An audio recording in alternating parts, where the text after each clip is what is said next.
সরকারি চাকরিতে কোটা বাতিলের এক দফা দাবিতে পূর্ব ঘোষিত কর্মসূচি অনুযায়ী রাজধানীর সায়েন্স ল্যাবরেটরি মোড় অবরোধ করেছেন ৭ কলেজ শিক্ষার্থীরা।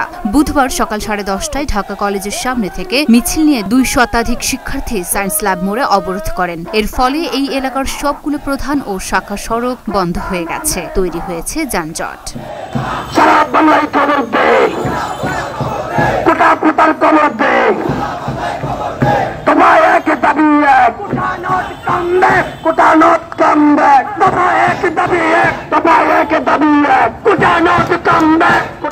আন্দোলনরত শিক্ষার্থীদের দফা ১ দাবি ১ কোটা নট কামব্যাক, দালালি না রাজপথ রাজপথ রাজপথ, আপোষ না সংগ্রাম সংগ্রাম সংগ্রাম, ১৮'র হাতিয়ার গর্জে ওঠো আরেকবার ইত্যাদি স্লোগান দিতে দেখা গেছে।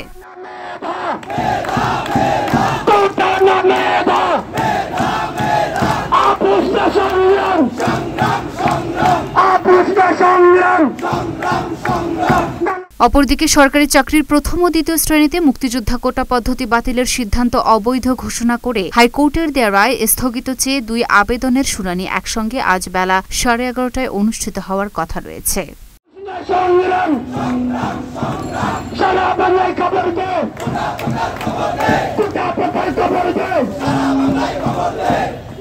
Luna Afroz, Nipa, Dhaka post.